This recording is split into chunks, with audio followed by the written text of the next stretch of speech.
HIV/AIDS masih menjadi masalah kesehatan hampir di seluruh dunia, tidak terkecuali di Indonesia. Jumlah kasus HIV/AIDS semakin hari dilaporkan terus meningkat. Dalam rangka Hari AIDS Sedunia dan upaya untuk meningkatkan kepedulian dan pemahaman kita tentang HIV/AIDS, hari ini kita akan membahas topik berdamai dengan HIV/AIDS. Kita langsung aja nih kenalan nih dengan Mbak Hages Budiman. Mbak Hages, silakan perkenalkan diri secara singkat dan aktivitasnya terutama terkait dengan HIV/AIDS. Silakan Mbak. Oke, halo Sobat Nutrimax ya, dipanggilnya ya. Oke, Sobat Nutrimax Indonesia, saya dengan Hages Budiman. Saya adalah seorang ODIF atau orang yang hidup dengan HIV. Sudah 16 tahun saya hidup dengan HIV dari tahun 2006. Dan saya mempunyai 3 orang anak yang saya lahirkan dan alhamdulillah semua anak-anak saya itu negatif dari HIV. Kegiatan saya sehari-hari adalah saya sebagai seorang aktivis dan juga sebagai seorang konselor HIV itu sendiri, di mana teman-teman semuanya, masyarakat ataupun teman-teman ODIF itu bebas untuk konsultasi ke saya anytime, anywhere, feel free gitu. Nah, untuk kegiatannya hanya itu saja dan sebagai ibu rumah tangga juga pastinya gitu, Mbak. Iya, senang banget ya sahabat-sahabat Nutrima kalau kita ngobrolin sesuatu hal yang relate banget atau dari narasumbernya yang memang mengalami, tentunya beda nih ya sudut pandangnya. Jadi jangan kemana-mana ya. Oke, Mbak Hages. Mbak Hages, ini tentang HIV atau kalau bahasa Indonesia kita bilang HIV. Nah, ini kan dekat dengan AIDS ya. Jadi seringkali HIV garis miring AIDS. Nah, sebenarnya nih kita masih banyak yang orang awam masih kurang paham nih, Mbak. Sebenarnya apa sih perbedaan antara HIV dengan AIDS-nya tuh, Mbak? Ya, kalau itu beda banget ya. Ya, jadi kalau untuk HIV itu sendiri itu adalah sebuah virus. Itu nama virus, itu nama virusnya, virus yang menyerang sel kekebalan tubuh manusia.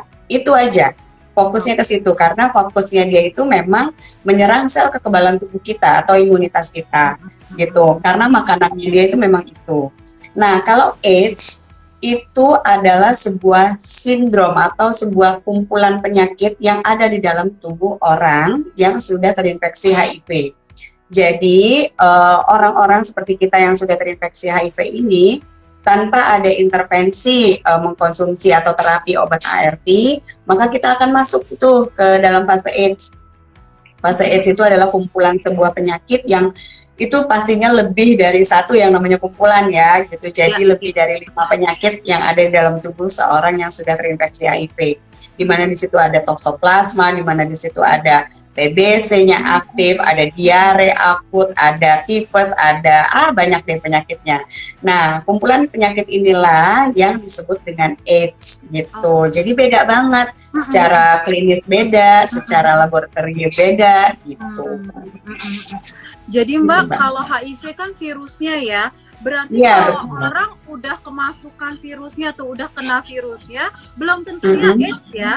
Belum tentu, makanya kita sekarang ini lebih nyaman dipanggil dengan ODIF ya, bukan ODA lagi. Kalau dulu kan ODA ya, ODHA. Sekarang disebutnya dipanggilnya dengan ODIF. Gitu, atau orang dengan HIV. Iya. Tapi kalau orang yang memang sudah disebut dia sudah positif dinyatakan AIDS, nah berarti memang virus HIV-nya sudah ada ya? Udah pasti ada gitu. Jadi intinya segala macam penyakit-penyakit lain ya karena kelemahan sistem imunnya ya. Betul, karena kita sudah kehilangan sudah kehilangan imunitas kita. Bayangkan ya bahwa kita itu yang diserang itu jenderal dari tentara tameng sistem tentara tubuh kita gitu ya. Nah, bayangin aja kalau misalnya sebuah negara tanpa tentara, itu gimana tuh tanpa pertahanan negara, tanpa ada tentara dalam tubuh kita tuh kayak gimana? Jadi gampang banget diserang kan pastinya kayak Iya, gitu. iya, paham, paham. Jadi HIV Human Immunodeficiency virusnya. Tapi kalau AIDS itu Virusnya, sudah penyakitnya tadi kumpulan, jadi udah macem-macem tuh ya. Karena kumpulan, tadi betul. sistem imun sudah lemah, udah Menurun, udah kali ya. lemah, Paham, betul. paham. Oke, lanjut lagi, Mbak Hagas. Hmm, Itu untuk ODIF itu tadi kan ada komunitasnya ya. Berarti Mbak Hagas betul mendirikan satu sekali. komunitas. Betul. Aku punya Apa tuh Mbak namanya? komunitas, namanya LSM Kuldesak. Kuldesak itu adalah Oh, kumpulan dengan segala aksi kemanusiaan. Kami berdomisili di Kota Depok. oh, Gitu, Mbak. kotak. Oke, oke. Nah, orang-orang yang ada di komunitas tersebut, apakah itu Mhm. memang yang sudah HIV atau ada juga yang memang enggak? Ada yang HIV, ada juga yang mereka dari populasi kunci atau populasi orang yang beresiko, ya, seperti teman-teman LGBT, teman-teman pengguna nafsa suntik, teman-teman pekerja seks, itu adalah sebuah disebutnya populasi kunci gitu. Nah, ada juga orang yang memang dia dari keluarga yang punya keluarganya tuh HIV positif dan akhirnya dialah yang tergerak hatinya untuk ingin bergabung, itu nggak masalah juga gitu. Jadi kita terbuka untuk semuanya gitu sih, Mbak. Iya, iya. Nah, untuk di komunitas itu kalau memang ada yang tadi Mhm. berarti faktor risiko tinggi itu yang kunci tadi itu bisa yang LGBT, terus pengguna Ya, jarum suntik seperti orang-orang yang ya. menggunakan narkoba gitu. Nafsa suntik, iya, narkoba Heeh, suntik, oh, terutama yang suntik ya gitu. Intinya heeh, gini deh, HIV itu hanya bisa tertular melalui dua jarum, jarum heeh. suntik dan juga jarum tumpul. Ngerti ya jarum tumpul? Gitu. Jarum Jadi penerimaan untuk seks aktivitas ya. sosial, iya. Oh Jadi ya. kalau untuk aktivitas sosial, ketawa ya jadi ya. Jadi Oke, kalau oke. untuk aktivitas sosial teman-teman nggak perlu khawatir. Mau tinggal bareng Oh, sama oke. teman-teman yang HIV positif, kita tidak akan menularkan virus kita semudah itu. Hanya Kalau melalui aktivitas seksual aja. oke, kalau dari cairan seperti cairan liur atau keringat gitu enggak ya, Mbak ya? Nggak Hmm. bisa, Mbak. Jadi ada Nah, prinsip penularan HIV namanya gitu. Ada prinsip penularan HIV itu ada 4, ada heeh, ESSE, ada exit, ada survive, ada sufficient, dan juga ada enter. Satu di antara 4 ini tidak terpenuhi, maka kita tidak bisa terinfeksi HIV. Apalagi teman-teman yang sudah mengkonsumsi obat ARV seperti saya sudah mengkonsumsi obat ARV dalam 3 sampai dengan 6 bulan itu biasanya virusnya itu sudah tersupresi sehingga virusnya itu kalau kita cek di dalam darah itu sudah undetectable, artinya sudah tidak bisa lagi, tidak cukup lagi, sudah tidak sufficient untuk bisa menularkan ke orang lain.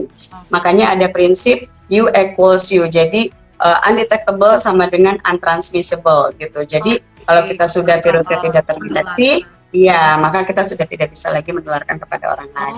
Kayak Oh, gitu, Mbak. oke, oke, oke.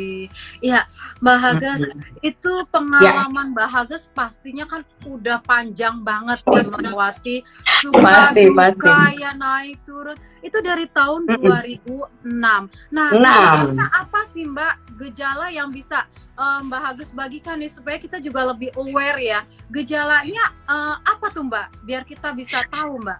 Ya, kalau untuk HIV sendiri, teman-teman, itu ada yang namanya fase asimptomatik. Jadi di fase Apa ada? pertama ada, jadi tidak ada gejala sama sekali seperti yang saya rasakan dulu. Jadi awal saya terinfeksi HIV itu sama sekali saya tidak punya gejala.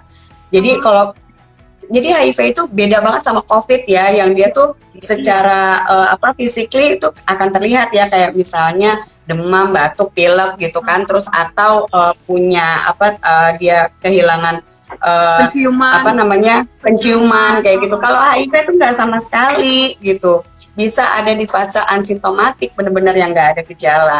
Nah, tapi kalau tidak diketahui secara langsung, kalau misalnya kita sudah sadar bahwa kita adalah dari populasi atau kita punya perilaku yang beresiko, maka sebaiknya itu dicek. Jadi kita nggak bisa main tebak-tebakan sama yang namanya HIV gitu, intinya tuh gitu. Jadi kayak misalnya, aduh kayaknya udah ada gejala ini kayaknya gua HIV. Enggak juga, belum tentu gitu. Jadi satu-satunya cara untuk kita bisa tahu apakah kita sudah terinfeksi HIV atau tidak itu hanya melalui tes HIV. Itu aja. Gitu. Nah, Mbak Hagas, misalnya kita Ya. nih, ya kita takut aja nih ya. Tadi lewat darah misalnya, bisa nggak kalau kita misalnya transfusi darah gitu, karena kita memang membutuhkan darah, kita nggak tahu nih, ternyata itu darah orang yang terinfeksi HIV. Bisa nggak sih seperti itu?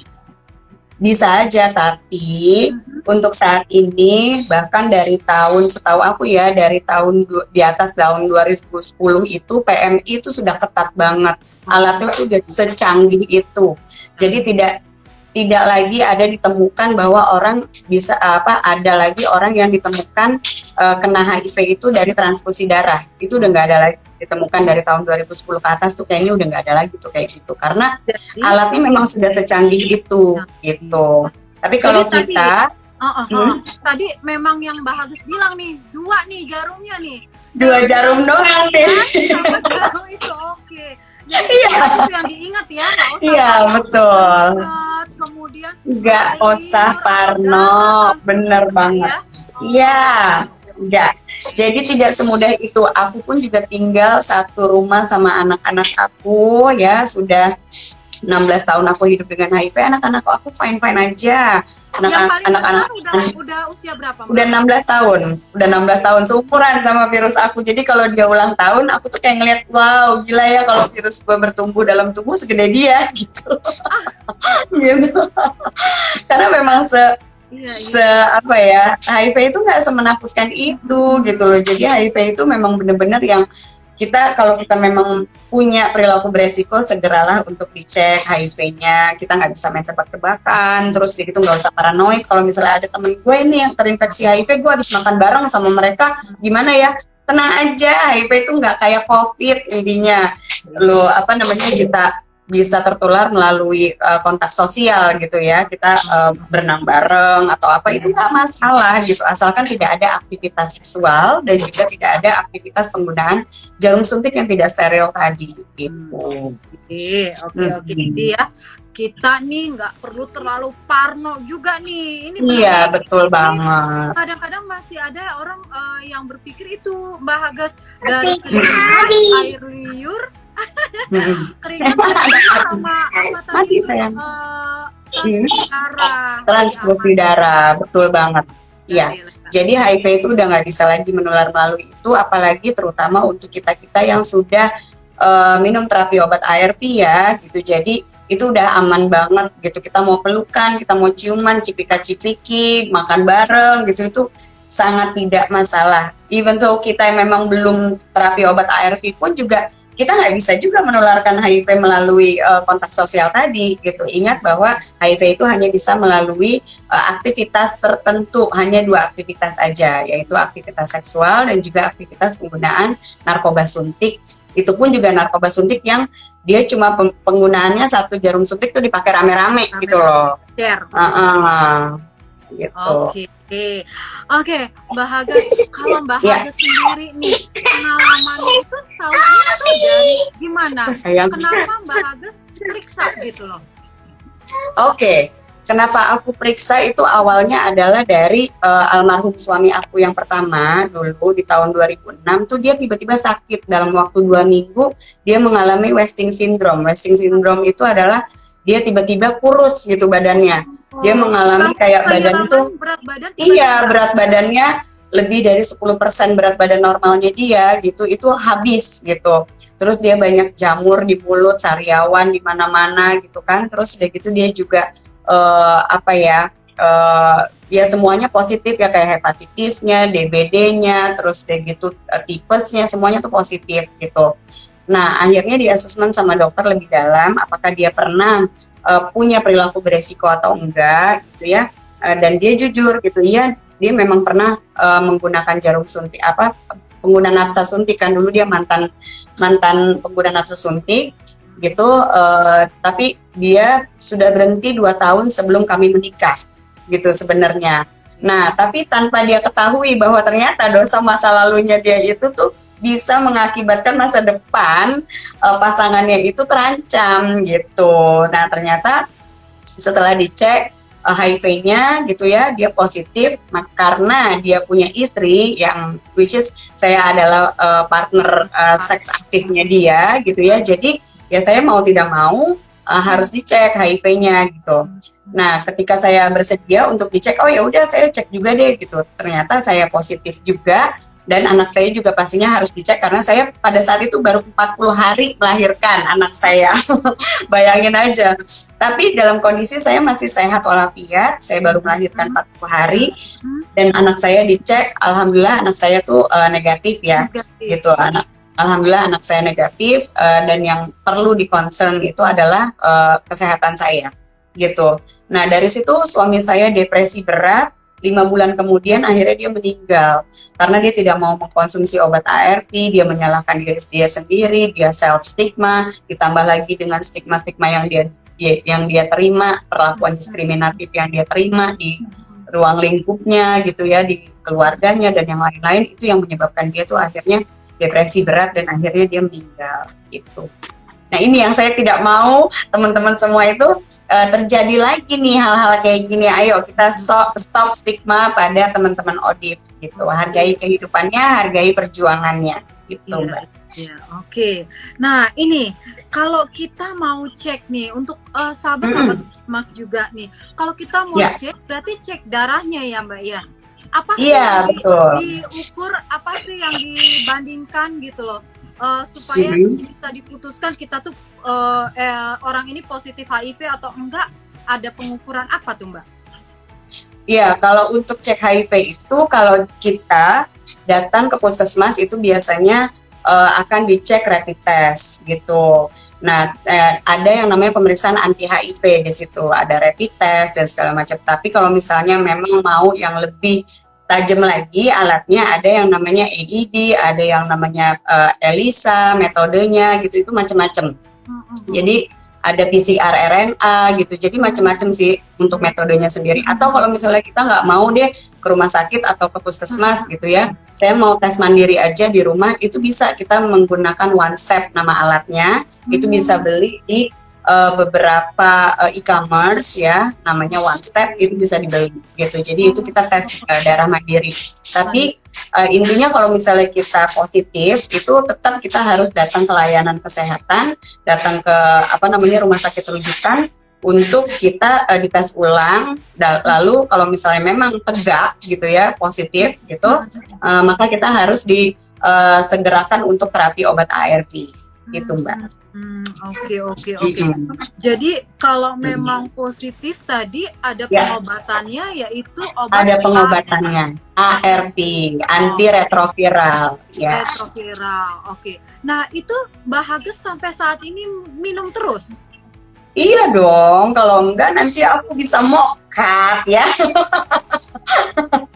Jadi hanya saat ini ya gitu di dunia, hanya satu-satunya obat yang bisa menekan jumlah virus kita sampai dengan undetectable tadi, itu hanya obat ARV. Itu aja gitu. Kalaupun ada suplemen pendukung dan yang lain-lain, itu hanya untuk bisa menaikkan CD4 atau sel kekebalan tubuh kita aja. Tapi untuk menghilangkan virusnya itu sama sekali belum ada gitu. Nah, kalau kita sudah minum obat ARV, maka kualitas hidup kita, kesempatan hidup kita itu akan kembali normal kembali dan tidak ada bedanya. Ini WHO loh ya yang ngomong, bukan aku ya. Tapi WHO itu dia sudah mendeklarasikan bahwa orang yang hidup dengan HIV dengan terapi obat ARV itu kualitas hidupnya tidak ada bedanya dengan manusia yang non-HIV.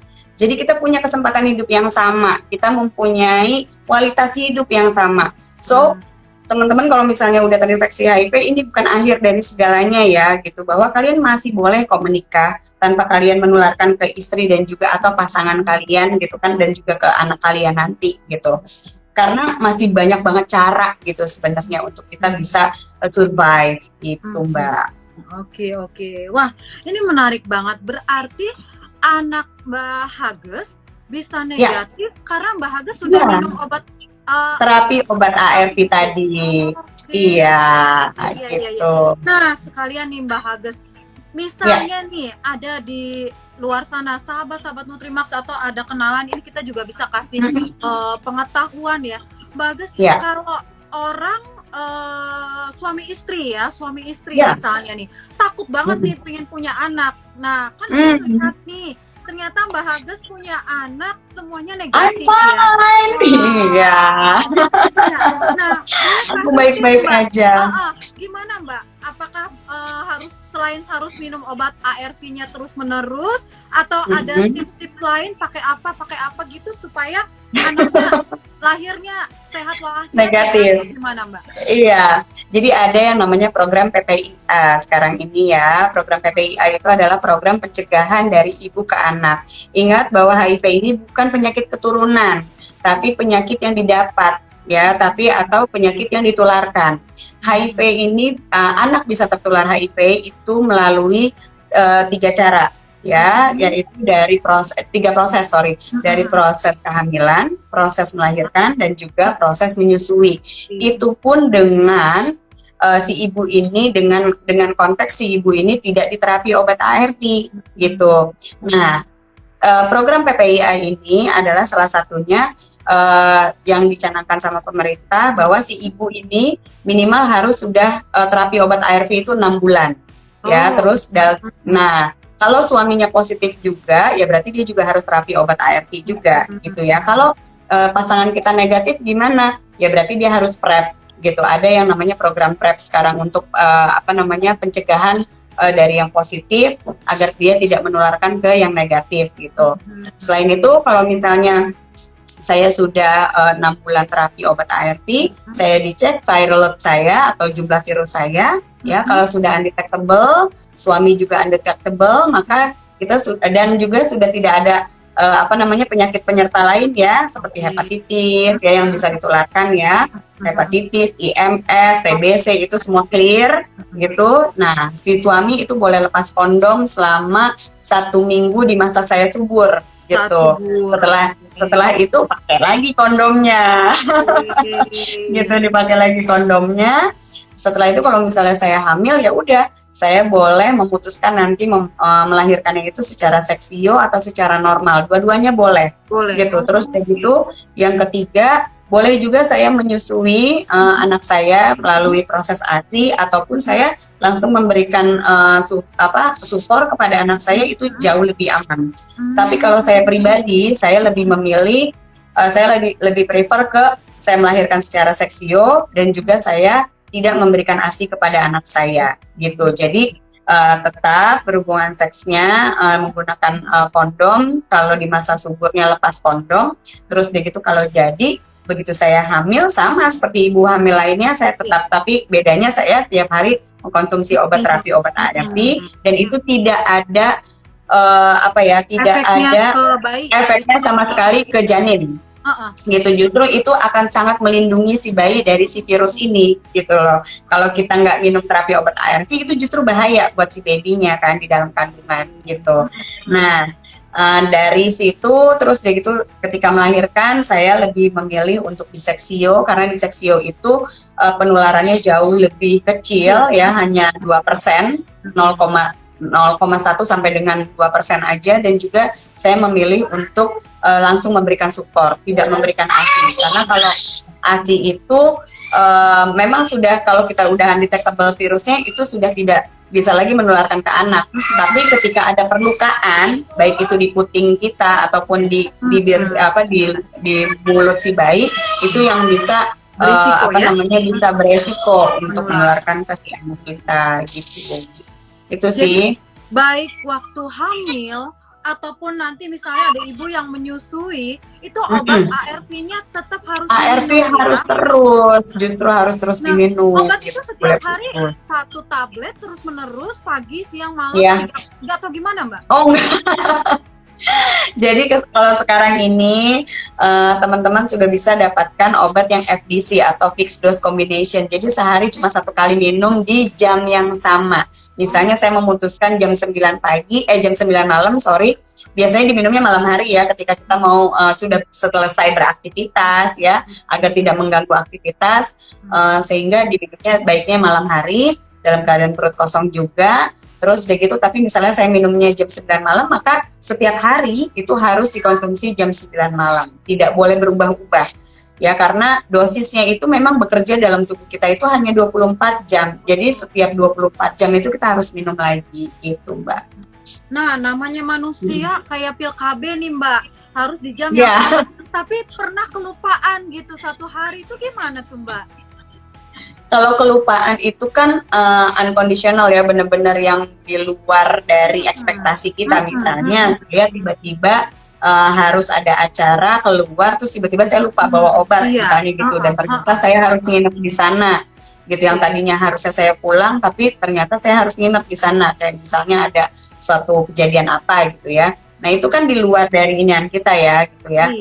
Nah itu tuh nggak apa-apa gitu, tapi harus ketika besokannya kita pulang, ya udah diminum lagi di jam yang sama gitu. Jadi tidak akan langsung bereaksi pada tubuh kita, wah gue gak minum obat terus begitu tiba-tiba langsung tumbuh jamur di mulut gitu, enggak. Enggak gitu konsepnya. Gitu sih. Tapi ini tidak boleh menjadi sebuah kebiasaan ya. Nanti kalau saya ngomong gini ntar teman-teman audit yang lain, oh berarti kata Mbak Agus nggak apa-apa kok kalau telat-telat atau kelupaan. Nggak boleh. Harga mati tuh. Nah Mbak, ini obat ARV-nya ini kita dapatkan gratis atau kita beli gratis? Atau gratis? Gratis. Jadi dari tahun 2004 pemerintah sudah menggratiskan ARV dari 2004. Ya dia. Jadi udah 18 tahun ARV itu gratis with or without BPJS. Kalau BPJS itu hanya bisa mengcover kayak biaya konsultasi kita ya, atau ada pemeriksaan penunjang seperti cek lab apa segala macam, atau vitamin-vitamin yang nanti bisa direkomendasikan sama dokter itu bisa di cover sama BPJS. Tapi kalau ARV-nya sendiri itu biasanya bukan biasanya, tapi memang sudah digratiskan dari pemerintah dari tahun 2004. Itu sudah jadi program pemerintah. Gitu. Beruntunglah kita di Indonesia ya, karena masih banyak negara di luar sana yang ARV-nya tuh berbayar gitu. Iya, luar biasa ya. Suara aktivis orang Indonesia itu seumur hidup gitu loh. Seumur hidup, bayangin 1 bulan kita bisa jutaan bayarnya. Nah ini udah digratisin sama pemerintah, so please banget buat teman-teman semua jangan anggap remeh-temeh ya yang namanya virus HIV. Apa-apa kok. Memang kita bisa baik-baik aja hidup dengan HIV ini 5 sampai dengan 10 tahun ke depan tanpa minum obat ARV. Tapi tiba-tiba tuh kayak si almarhum suami saya tuh kayak bom waktu yang tiba-tiba tuh meledak dalam suatu saat dan tiba-tiba simptomnya banyak banget. Dan pastinya kalau kita sudah kena AIDS ya, itu pengobatan ARV-nya pasti lebih berat karena kita harus mengclearkan dulu nih tubuh kita dari infeksi oportunistik yang ada di dalam tubuh kita dulu.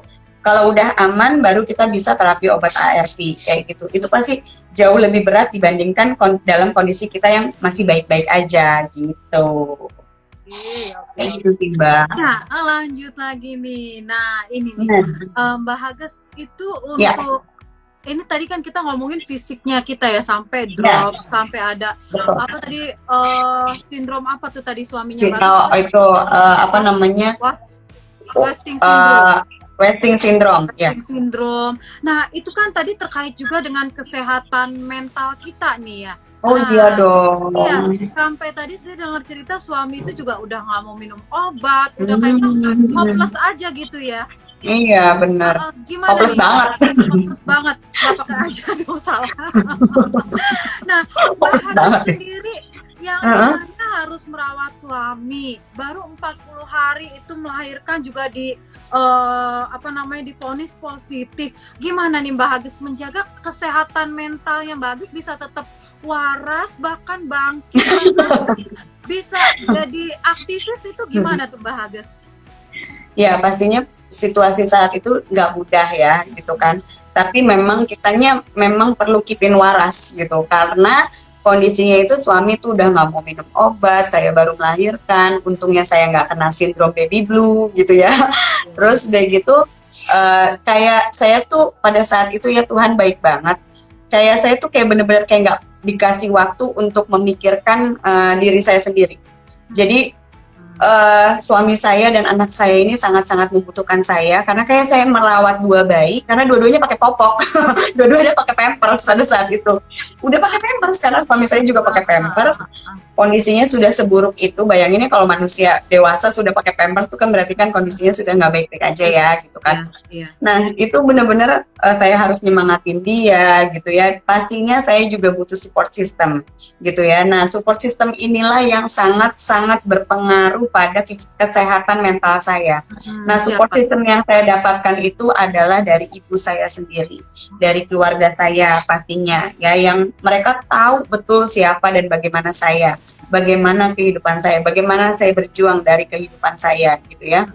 Nah mereka sangat menghargai bagaimana saya menghargai kehidupan saya gitu, bagaimana saya mau survive dan bagaimana saya merawat anak dan juga suami saya yang tidak mudah, dan pada saat itu tiba-tiba saya harus ditinggal sama si almarhum gitu, ditinggal saya hanya berdua aja sama anak saya gitu. Nah itu yang menguatkan saya adalah yang paling kuat besar pengaruhnya adalah ibu saya gitu. Ibu saya itu yang benar-benar, kamu nggak apa-apa, kamu adalah anak mama gitu, tidak ada yang namanya bekas anak gitu. Setiap malam mama bahkan berdoa sama seperti ibu-ibu lainnya ya. Saya pun juga sudah menjadi seorang ibu, ketika anak sakit pasti kita yang doa, yang keluar doa dari mulut kita adalah, aduh ya Allah kasih aja deh virusnya ke saya, ya Allah saya aja deh yang sakit gitu daripada anak saya gitu. Itu pun juga yang terjadi pada ibu saya gitu ya. Tapi kan kita tidak bisa melawan takdir gitu. Jadi ibu saya sangat menyemangati saya untuk, kamu sudah dikasih amanah sama Allah gitu kan untuk membesarkan anak, ini anak titipan Allah, maka kamu harus punya semangat hidup gitu. Dan ketika kalau Allah aja percaya menitipkan virus ini ke dalam tubuh kamu, kenapa kamu tidak bisa percaya sama Allah gitu, bahwa ada kekuatan yang lebih besar gitu kan, bahwa kamu itu ya gitu, untuk menjalaninya itu kamu harus bisa lebih positif seperti itu. Jadi dari pengalaman religinya aku dapet gitu kan, dari pengalaman, wah pokoknya semua pengalaman hidup itu mengukurnya itu ternyata wah gila ya, luar biasa banget gitu. Kehidupan ini harus kita hargai seperti itu. Gitu sih. Oke. Nah Mbak Hages, Ya. ini saya juga masih agak ini ya, karena ini masih banyak juga nih tadi mungkin yang joinnya nggak dari awal nih. Tadi yang masalah suami positif, istri positif. Nah itu anak-anak semua bisa negatif. Artinya ini kan orang tuh nggak perlu takut gitu ya. Ini kan ada mau udah jatuh cinta nih, ternyata taunya nih pasangannya nih HIV gitu. HIV. Gimana nih Mbak Hages? Nah ini dia ya teman-teman, bahwa kalau misalnya kan sekarang ini juga ada tes pranikah ya gitu kan. Pranikah itu salah satunya adalah tes HIV. Jadi kalau misalnya salah satunya positif gimana dong gitu ya, tetap bisa pernikahan itu tetap dilangsungkan? Dia bisa aja, asalkan nggak masalah ketika si yang positif ini dia bersedia dan mau berkomitmen untuk terapi obat ARV. Kenapa? Karena itu adalah salah satu bentuk tanggung jawabnya dia secara pribadi terhadap kehidupan dia sendiri dan juga kepada pasangannya gitu. Jadi nggak perlu khawatir kalau misalnya kita punya pasangan yang HIV positif, selama dia mau terapi obat ARV dan dia mau komitmen untuk terapi obat ARV, kita nggak perlu khawatir. Yang kita khawatirkan adalah ketika kita punya pasangan HIV dan dia tidak mau terapi obat ARV, ini yang bahaya gitu ya. Jadi harus disupport ya, harus disupport pasangannya untuk, kamu nggak apa-apa kok hidup dengan HIV gitu kan, dan kamu nggak akan bisa juga menularkan aku gitu kan, hidup dengan HIV, kita akan baik-baik aja. Karena banyak banget di luar sana pun juga yang pasangan zero discordant disebutnya, jadi yang satu positif yang satu negatif, mereka tetap bisa berhubungan seksual, mereka tetap bisa mempunyai anak, bisa punya keturunan yang negatif. Itu sudah bisa dibuktikan sama teman-teman Odis di luar sana gitu. Apalagi tadi Kayak gitu. kalau ingin punya anak sudah ada tipsnya nih dari Mbak Hages. Ya. Minimal 6 bulan ya konsumsi Minimal obat 6 bulan terapi 6 obat bulan. ARV. Oke. Baru Betul. pada saat istri masa subur, peluang kehamilan tinggi, boleh di situ buka kondom nih ya. Lepas kondom, betul. Kondom, oke. Dan selama hamil kalau memang istrinya yang positif harus tetap konsumsi obatnya. Konsumsi ARV, ya. Tapi kalau misalnya cuma pasangan si suami doang yang positif, ya istrinya nggak perlu gitu. Ya baik-baik aja, biasa aja. Gitu, sama kayak wanita hamil pada umumnya gitu. Nah, Mbak Hages gimana menghadapi ketika tahu sebenarnya kalau waktu tahun 2006 itu di mana informasi belum semasif sekarang. Oh iya dong. Mbak Hages itu udah paham belum sih HIV/AIDS itu begitu kena gitu kaget terus nggak ngerti harus ngapain atau gimana sih pengalamannya terus sama menghadapi orang-orang di luar sana gitu loh. Gimana sih tipsnya Mbak? Jujur Li, aku tuh nggak tahu sama sekali tentang HIV itu apa. Jadi ketika dikatakan gas, hasilnya reaktif, bukan positif, tapi reaktif. Virusnya reaktif, gas. Apaan tuh artinya dok gitu kan? Reaktif ini artinya kamu positif HIV. Oke, terus aku langsung bilang gitu tanpa bener-bener aku nggak ngerti sama sekali sebelum itu ya. Sebelum itu gue dengan HIV. Terus aku bilang, kok kayaknya aku nggak ngerasain apa-apa sih dok gitu kan. Emang benar gitu aku HIV positif. Iya, ini kamu virusnya reaktif, which is memang sudah ada virus dalam tubuh kamu, jadi kamu harus jaga pola hidup sehat. Dia bilang gitu. Aku dicek CD4 aku atau sel kekebalan tubuh aku itu masih tinggi banget, masih 600 something lah, kan normalnya itu 400 sampai dengan 1500 ya. Nah aku tuh masih 600-an. Kalau sudah sedangkan bilang HIV udah di bawah 200. Di bawah 200 itu udah AIDS. Biasanya tuh kalau sudah di bawah normalnya itu 400. Kalau di bawah normal itu biasanya sudah mulai banyak penyakit penyerta yang masuk. Nah, kalau sudah di bawah 200 itu biasanya sudah masuk ke dalam fase AIDS. Apalagi kalau udah di bawah 100 ya. Masih 600-an. Masih 600 dan kondisi pada saat itu kita tidak semudah sekarang mendapatkan terapi obat ARV ya teman-teman. Jadi benar-benar sulit banget. Harus masuk ke dalam fase AIDS dulu baru kita bisa dapetin obat ARV. Jadi CD4 kita harus di bawah 200 dulu baru kita boleh terapi obat ARV. Segitu perjuangannya, sebegitu besarnya perjuangan saya untuk bisa mendapatkan ARV. Sampai 4 tahun saya bertahan dengan hidup dengan HIV tanpa ARV. Dan di tahun 2010 akhirnya saya ngedrop sakit, udah banyak penyakit penyerta di dalam tubuh saya udah diare akut dan segala macem. Nah di situ saya baru dapat terapi obat ARV. Jadi kalian yang baru terinfeksi HIV hari ini itu sangat beruntung banget karena dari tahun 2016 itu sudah ada program SUFA, Strategic Use of ARV. Jadi hari ini kamu terinfeksi, hari ini juga lo harus minum obat ARV, nggak kayak gue dulu ya. Perjuangannya luar biasa. Dan terapi obat ARV yang sekarang tuh nggak perlu khawatir karena yang sekarang ini terapi obat ARV-nya itu lebih ramah di tubuh, ya minim dengan efek samping dan yang lain-lain. Nggak kayak obat-obatan aku zaman dulu yang efeknya tuh luar biasa berat, yang luar biasa besar, mual, muntah, melayang-melayang apa segala macam kayak gitu-gitu. Tapi obat-obatan yang sekarang itu sangat-sangat ramah di dalam tubuh kita, seperti itu. Kayak gitu sih, Mbak. Ya, oke. Nah, ini titik baliknya Mbak, titik balik bisa berdamai sesuai dengan topik kita nih hari ini, berdamai dengan HIV. Titik baliknya tuh gimana Mbak? Maksudnya kadang kan namanya orang tadi nggak ngerti tapi harus bertahan ngurusin suami, ngurusin anak baru melahirkan. Nah, titik balik sampai Mbak Hages tuh bisa terbuka bahkan menjadi konselor seperti ini. Gimana tuh Mbak? Ya, jadi pastinya dari tahun 2006 sampai dengan 2010 yang tadi aku cerita tanpa minum obat ARV itu kan akunya juga masih akunya juga masih tertutup, akunya masih nggak ngerti tentang HIV itu apa. Aku bergabung di teman-teman komunitas, aku malah jadi takut karena bentuknya sama semua, sama almarhum, kurus, kering kayak gitu kan ya. Jadi aku takut banget gitu untuk gabung di komunitas. ketika di tahun 2010 itu aku ngedrop sakit, justru yang luar biasanya adalah yang nge-support aku adalah mereka, teman-teman komunitas gitu. Dan karena apa, di luar sana kan stigmanya kenceng banget ya. Jadi kalau aku datang ke layanan aja, itu tuh kayak aku tuh diliatin gitu dari ujung kaki, dari ujung kepala sampai ujung kaki. Karena aku kan basicnya kan aku kan adalah konsultan beauty consultant juga gitu. Jadi mau nggak mau kan aku memang harus full makeup every day gitu kan. Aku harus tampil stylish every day gitu kan. Nggak mungkin aku sebagai beauty consultant, iya. Jadi nggak mungkin aku sebagai beauty consultant tuh aku yang compang-camping gitu kan, nggak mungkin ya gitu.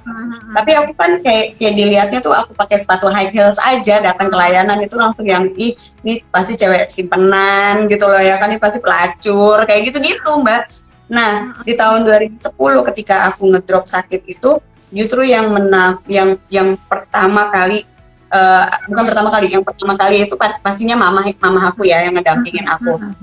Tapi yang benar-benar memberikan support yang besar banget, yang membuka banget mata aku lebar-lebar itu adalah teman-teman komunitas, di mana mereka tuh cuma bilang gini, ya lalu baru diare doang, baru mencret-mencret gitu kan. Gue nih sempet udah koma 2 bulan gitu kan, dan sekarang gue bisa sehat lagi guys, lu pasti bisa gitu, yang kayak gitu-gitu.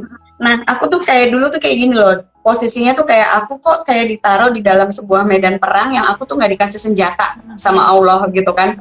Nah senjatanya itu adalah apa, ternyata edukasi gue yang sebodoh itu, yang tadi aku bilang segoblok itu aku tentang HIV, aku pelajari, aku kupas tuntas. Wah gila ya, ternyata HIV itu nggak menyeramkan apa yang kita pikirin gitu.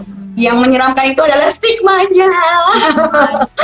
Yang menyeramkan itu adalah stigmanya dari masyarakat, dari keluarga, dari diri kita sendiri. Apalagi kalau kita sudah ada self stigma, itu bahaya banget gitu ya. Kalau stigma dari luar, oke, kita bisa tampis ya, kita bisa advokasi, kita bisa apa. Tapi kalau kita udah self stigma, itu kejadiannya pasti akan menjadi sama seperti kayak almarhum suami aku. Di situ titik balik aku, di mana aku berpikir bahwa oke, Allah kalau misalnya memang aku dikasih kesempatan hidup kedua di tahun 2010 itu aku berdoa, jadikan aku alatmu untuk bisa saling menguatkan gitu, untuk menguatkan minimal untuk teman-teman sebaya aku lah gitu yang terinfeksi juga. Aku harus seperti apa, aku harus bagaimana, biarkan cara Allah dia yang bekerja dalam kehidupan aku. Dan gak Diana benar-benar dijabah sama Allah, aku dipertemukan dengan jodoh aku yang kedua.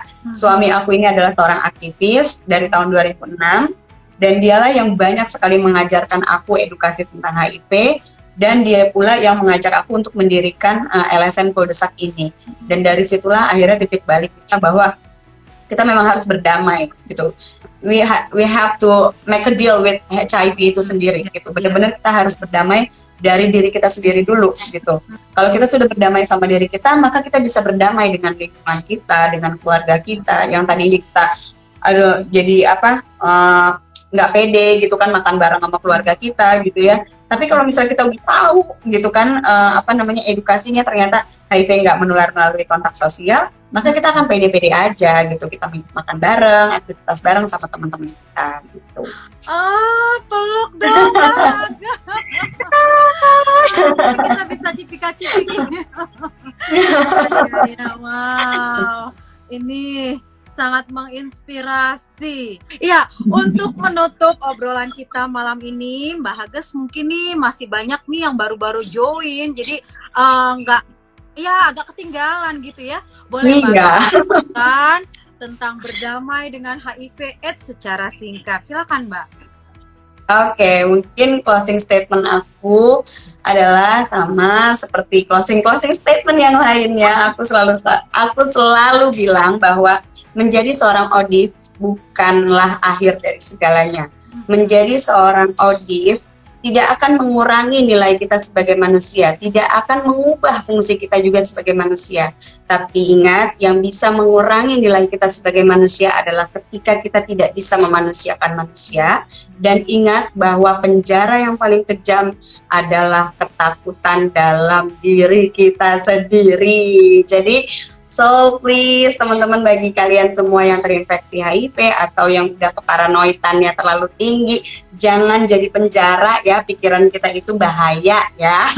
Cari knowledge yang tepat, cari edukasi yang benar ya. Kalian bisa tanya-tanya ke aku, bisa gabung juga di komunitas dan yang lain-lain. Itu aja Mbak. Ayo kita kikis stigma dan diskriminasi terhadap ODIF.